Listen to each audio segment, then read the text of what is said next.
Hi everyone, it's QuickyBaby and welcome back to World of Tanks, and today we've got the pleasure of watching Marepbc playing from the European server in their KV-2. Now, Marepbc has already been featured on this channel, albeit 7 years ago in their AT7, and you're going to see that they were a great player back then, and it looks like they're an even better player now. Now, this is going to be a little bit controversial. Marepbc is setting up their KV-2 in an absolute bizarre fashion. Well, at least for a lot of you.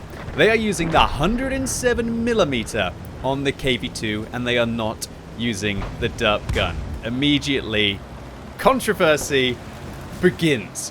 In addition to this, Marepbc is deciding to use the modified configuration inside their durability slot, a gun rammer, and then they're using coated optics as well as also using a coated optics directive to now turn this KV-2 into a vehicle that is usually as blind as a bat with atrocious base view range of 330, nearly up until a vehicle that has about 440 meters view range. That's outrageous. And so I guess Marepbc has decided to play the KV-2 in a sniper form. Now, what's really interesting about this version of the KV-2 is that it used to just be called the KV, and it was at tier 5. And if you want to see what this vehicle looked like when it was at tier 5 with this turret and also with this gun, then you can actually find a before it was nerfed video on the KV. There's no KV-1, no KV-2, it's just at tier 5, and you could be able to choose which turret you wanted to put on the tank. It was probably one of the most broken tanks in World of Tanks history. Having this 300 alpha damage gun at tier 5 back when loads of vehicles had way less hit points meant that it could like one-shot tier 3s and be able to pick apart tier 4s in 1 or 2 shells, and then it could 2-shot most tier 5 and then 3-shot like tier 6 and above vehicles until you started to meet the real high tier tanks. And I believe back then tier 5 vehicles could actually meet at least tier 8s. I'm not sure if they could possibly meet tier 9s. Maybe you want to go check out that video on the channel to see exactly what kind of matchmaking the old KV was in. So, Marepbc is now starting to actually really pay off with regards to the coated optics on this tank. And this gun is way more accurate than the 152mm, and it's way easier to penetrate your shells because you've got 167mm of penetration on your standard rounds and 219mm of penetration on your premium rounds, which means that when you do get into those bad matchups, you can just be so much more consistent in the KV-2. And so, just like Marepbc, I actually decide to use the 107mm on my KV-2 as well. But the reason why I do that is because there is a KV-2R in the game now, and that KV-2R is just a premium version of the KV-2 as if it was using the 152mm. And while on the premium tank you can't take the derp off, you're stuck with it, even with the HE nerfs, on this vehicle you do have that flexibility to be able to choose a sniping gun instead. And so considering that I know that people love picking the KV-2 for me to vote when they're watching my Twitch stream using the poll tanks feature, it's quite nice to have 2 different kind of KV-2s to play rather than just playing the same vehicle twice. It's amazing to me to see this like sniping version of the KV-2. How Marepbc is literally outspotting a Tiger 131 and a KV-1S in this scenario, and I guess their sixth sense didn't reset between shooting the Basoto.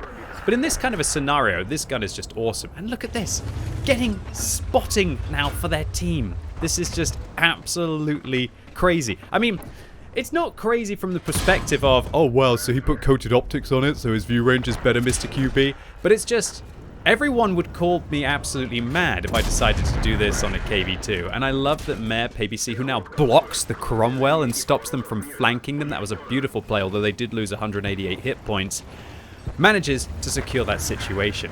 But I'm with you, Marepbc. You know, you don't have to play a vehicle the same way as everyone else. I probably wouldn't have put an improved configuration on this vehicle, but who knows? Maybe I'd be having to waste my repair kit.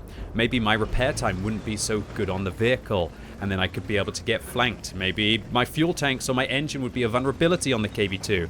And the improved config inside the survivability slot actually means that the chance to be set on fire for this vehicle when its engine is hit is 5% instead of 20%. That's absolutely mad. In fact, I better correct myself because it's actually 15% base on the KV-2 before. Actually, QuickyBaby, the KV-2 has 15% base chance to be set on fire. Oh, dude, that was not a good shot, but it wasn't Marepbc aiming correctly. It was just the nature of Soviet tanks. When you have the really easy shots, they betray you. However, when it really matters and it's actually important the shell hits, then KV-2s do bless. So Marepbc is up to 4 kills, 2,800 damage and 743 assistance. This would be a great game for a tier 8 tank, let alone a tier 6 vehicle. And with the Yak Panzer IV ill-fatingly lurching towards Marepbc and not thinking about the M44 managing to slam them in the back, they get shut down. And I think Marepbc is actually surprising quite a lot of players with their choice of gun. They probably come around the corner and expect the KV-2 shell to derp and to loop, not to have these incredible shell velocity on the APCR rounds of 1,038, which is very good for a tier 6 heavy tank. So now, Marepbc finds themselves in a 2 versus 3 scenario, where pretty much all 3 tanks on the enemy team are full health. This is going to be tricky stuff, and I guess they got to hope that they're able to work with Marepbc on their team here to be able to handle this situation where they are outnumbered. Alright, so unfortunately Marepbc there doesn't seem like they're going to run away from the T-150. They're going to make themselves vulnerable to a very dangerous tier 6 German heavy tank on the enemy team in the form of the VK3601, and there we go, the VK3601 manages to finish them off. Alright, so KV-2 is Anakin. Hopefully the other 3 players... No, oh my gosh, I've got it wrong. I'm going to have to restart the entire video. No, I'm not. I'm going to have to roll with it. Okay. Marepbc is Obi-Wan. The other 3 players are Anakin. Okay? They have the low ground and Marepbc has the high ground. But they do outnumber his hit points by 10 to 1.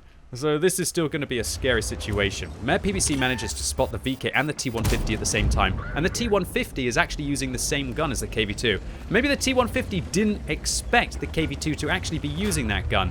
Now Marepbc comes around the corner, avoids the KV-2. Are they going to risk that they have the better rate of fire? The T-150 actually has the better base rate of fire, but Marepbc, using a premium consumable and a gun rammer, has confidence in themselves to come round and be able to shut down the T-150. Oh my word.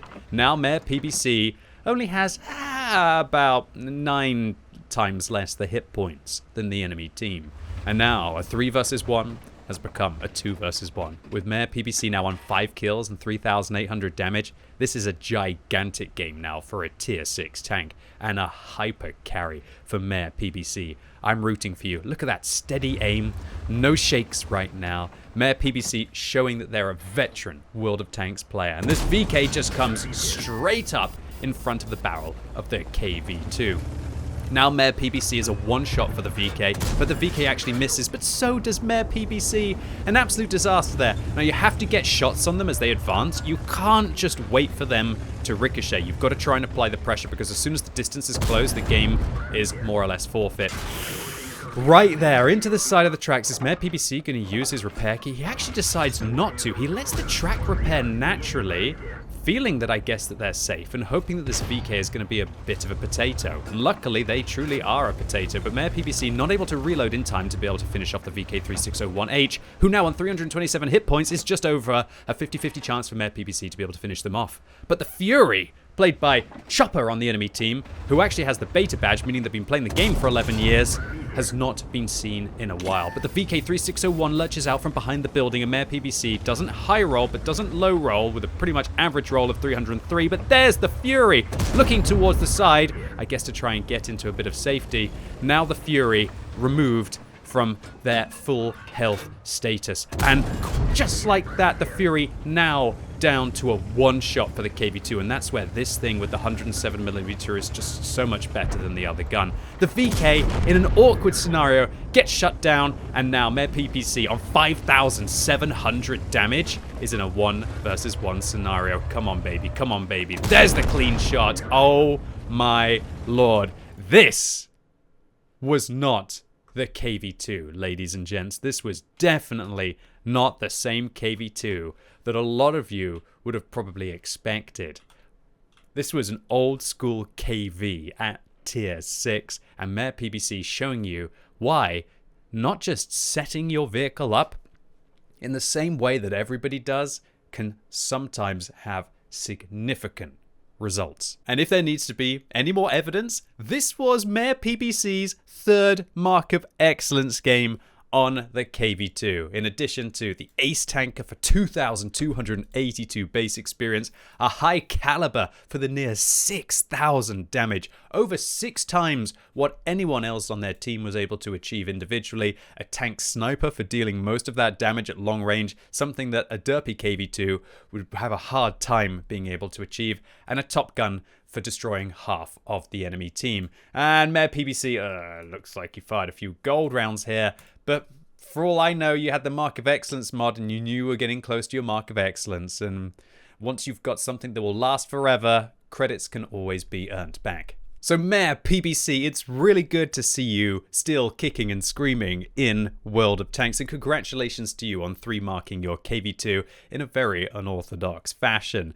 And if any of you want to go and see Marepbc's replay from 8 years ago on May the 18th, 2014, in kind of a version of World of Tanks that time has forgotten now, in quite a different looking QuickyBaby, then you'll be able to find that one on this channel as well. And also, Marepbc does have a Twitch channel, but as far as I'm aware, the last time they streamed was 3 years ago. Well, you got to turn it back on, bud. I'm sure there'll be a lot of people who want to check out gameplay just like this. So Marepbc, congratulations to you on being featured on this channel twice, and congratulations to you on a mammoth game in the KV-2. Thank you so much for showing to the World of Tanks community that you don't just have to go along with what everybody says. Would have never have thought the modified configuration would work out so well for you towards the latter part of the game with repairing your tracks quickly. I don't think many people thought that the return of the KV would happen here.